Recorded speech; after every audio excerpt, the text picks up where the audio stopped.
Sveiki, zēni un meitenes! Jūs klausāties kopā ar Jēzu. Šeit mācīsimies, cik ļoti Jēzus tevi mīl un ka viss, ko tu dari, ir īpašs, ja to dari kopā ar Jēzu. Tevi sagaida kāds jauns un aizraujošs Bībeles stāsts, ko tev sagatavojis pats Dievs. Vai esi gatavs? Šobrīd skan Atverot Bībeli pirmsskolas vecuma bērniem. Šis būs A gada 1. ceturkšņa Mans mīlošais Dievs 4. nedēļas lasījums. Ceturtdiena. Atšķirot tavā grāmatiņā 30. lapas pusi, es redzu kaut ko krītam no debesīm. Kas tie ir?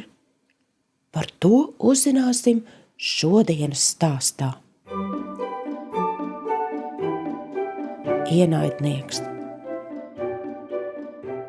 Lucifera egoisms uzpūtās kā balons. Drīz tas bija milzīgs.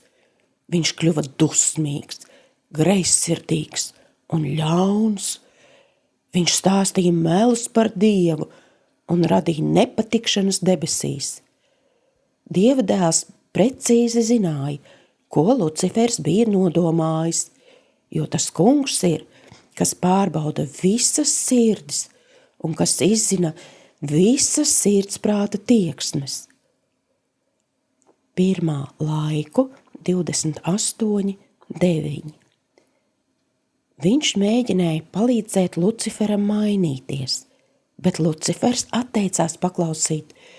Viņš uzskatīja, ka neviens viņam vairs nenorādīs, ko darīt. Lucifers lepojās ar nepatikšanām, ko bija radījis debesīs.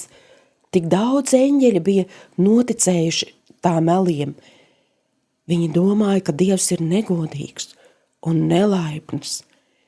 Eņģeļi, kas ticēja Lucifera briesmīgajiem meliem, bija gatavi cīnīties pret Dievu. Tā bija liela problēma. Lucifers bija kļuvis par pretstatu mīlestībai, bet debesis varēja būt tikai un vienīgi mīlestība. Dievam bija kaut kas jādara. Bībelē ir teikts, kas notika tālāk. Izlasīsim Atklāsmes 12:9. Lielais pūķis, vecā čūska, to sauc par velnu un sātanu, kas pieviļ visu pasauli, tā pagāsts.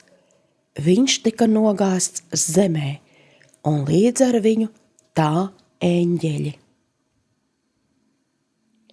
Cik skumja diena tā bija, kad Lucifers pameta debesis.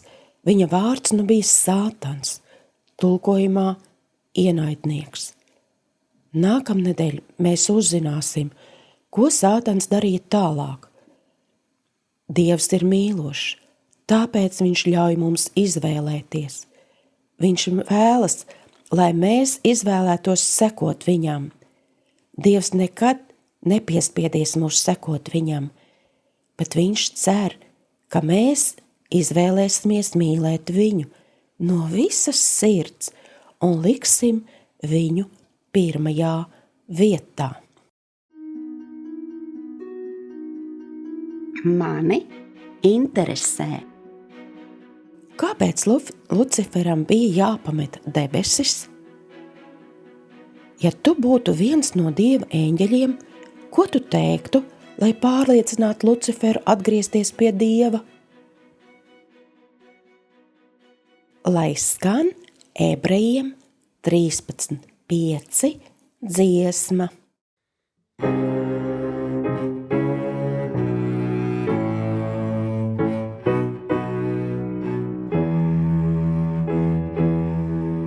Jūsu dzīvē, lai nav man kādības, lai jums pietiek ar to, kas pie rokas, jo viņš pats ir sacījis. Jo viņš pats ir sacījis.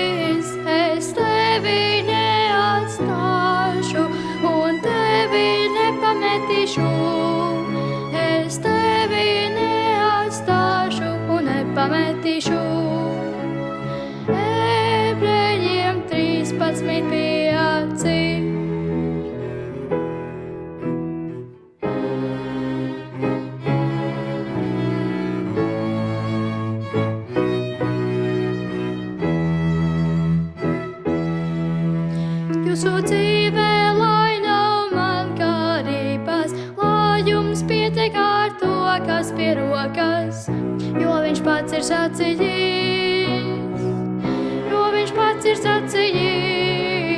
es tevi neatstāšu un tevi nepametīšu, es tevi neatstāšu un nepametīšu. Ebrejiem 13:5.